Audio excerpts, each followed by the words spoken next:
Nikmati sujud supaya kita bisa sujud di hadapan Allah hari kiamat.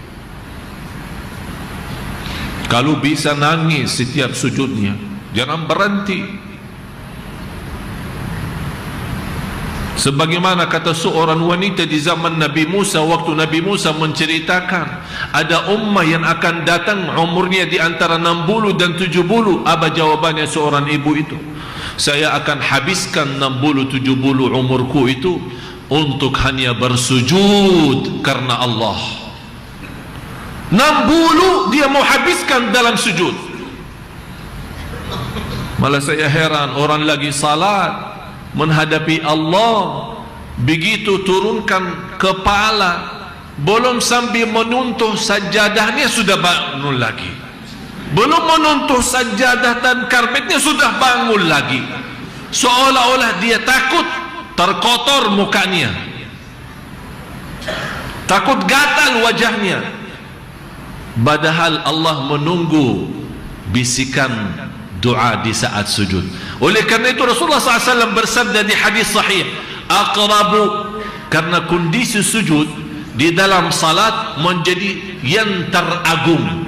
Jadi yang teragung di antara berdiri, ruku', duduk, tahiyat, di antara dalam salat yang teragung, yang termulia adalah sujud. Oleh karena itu kata Rasulullah SAW, karena sujud itu agung, kesempatan kita menjadi posisi terdekat kepada Allah, kata Rasulullah, man isi banyak doa. Kenapa isi banyak doa hanya di sujud? Tidak boleh sujud apa doa dalam rukuk. Tidak boleh doa dalam rukuk. Kenapa di dalam sujud? Karena kita sudah bersedia merindahkan wajah kita yang mulia, yang menjadi pandangan yang dilihat oleh miliaran manusia di mana saja kita berada, dan selalu kita jaga kebersihannya. Kita ikhlas dan bersedia merindahkan, menghinakan karena Allah Subhanahu wa taala, dan menaruh, bisa jadi tempat sujud kita belum tentu tempat bersih, belum tentu sajadahnya wangi, bisa jadi di basir, bisa jadi di tanah, bisa jadi di atas aspal, bisa jadi di atas lantai, belum tentu bersih, belum tentu bisa tahan panasnya, belum tentu bisa tahan kalau ada bau-bau yang tidak enak. Tapi kita merasa semua ini tidak ada arti karena kita sudah ikhlas dari awalnya bersujud lillah, dan saya mau nikmati lezat sujud itu. Oleh karena itu diberikan kesempatan, kalau sudah mulai menikmati rasa sujud karena Allah, berbanyalah doa. Karena doa di dalam sujud, anda dalam kesempatan terdekat kepada Allah, berdoalah di situ. Doa di antara doa itu, ya Allah, bersoalan saya yang engkau tahu, yang sudah saya sembunyikan dari mata-mata manusia, tapi engkau hanya yang maha melihat. Ya Allah, maafkan, jangan sampai persoalan itu terbongkar nanti di hari kemudian. Minta Allah menutupi ini dalam sujud, supaya kita tidak mengangkat kepala dari sujud. Oleh karena itu hikmahnya 2 kali sujud. Begitu kita belum puas, begitu kita sudah mulai muncul rasa lezatnya sujud, Allah kasih kesempatan, jangan takut, masih mau nikmat ya, sujud lagi. Subhanallah, tertumpah semua masalah dan semua kotoran, semua soalan dalam sujud. Oleh karena itu bahagia seorang yang begitu angkat kepala dari sujud yang kedua, malah mukanya sudah mulai bersinar. Coba lihat rakaat yang kedua bagaimana, sungguh nikmat. Kalau dibayarkan dunia dan segala isinya, dia tidak mau balas salatnya itu, tidak mau lepas, karena dia sudah nikmat. Ini baru rakaat pertama. Apalagi Bapak Ibu kalau sujud itu di malam hari, semua orang tidur, anda bangun salat, berbanjang sujud.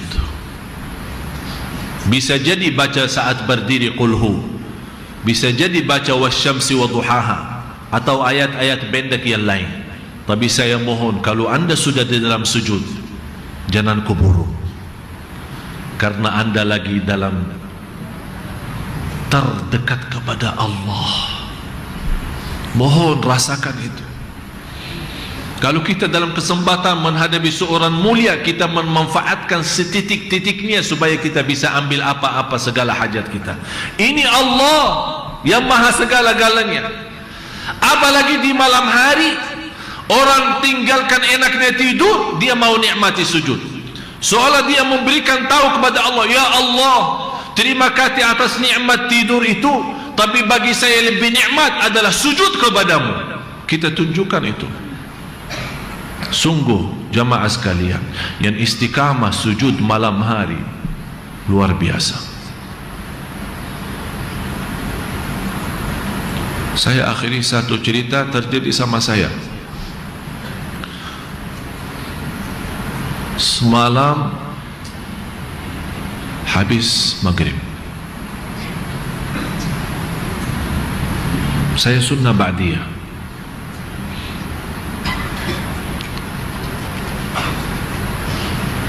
Tiba-tiba saat saya, karena saya sibuk bersiapan ceramah ciri-ciri hari kiamat, begitu saya di sunnah ba'diyah sujud, saya tidak merasa diri. Yang terbayang selama sujud hanya hari kiamat. Dan saya di saat itu merasa diri, ini dari dalam sujud, merasa diri di hadapan Allah, dan Allah buka buku amal. Sungguh jamaah sekalian, kalau bukan kita menceritakan, menjadi pelajaran bagi bapak ibu, bukan karena saya takut ria atau apa, tapi sungguh sujud itu lazatnya luar biasa. Ternyata selama ini belum kita mampu menikmati sujud. Terasa hati tenang begitu salam dari salat, nikmat, sudah tidak mau keluar dari masjid lagi, sudah tidak mau berhenti salat lagi. Itu yang saya mohon dan harapkan bisa setiap sujud kita rasakan. Bukan hanya sekali-kali, setiap salat kita rasakan nikmat itu. Sungguh lebih nikmat jauh daripada kekayaan dunia, daripada kemuliaan dunia. Itu sujudnya luar biasa. Jangan sampai kita terjadi orang yang nanti di hadapan Allah diperintahkan sujud karena Allah, malah tidak bisa sujud. Doa makbul dalam sujud.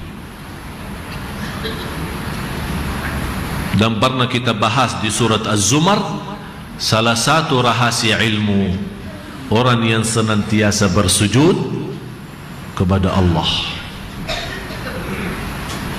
langsung transferannya ilmu dari Allah SWT. Mudah-mudahan Allah buka hati bapak ibu semua yang hadir supaya bisa menikmati sujud.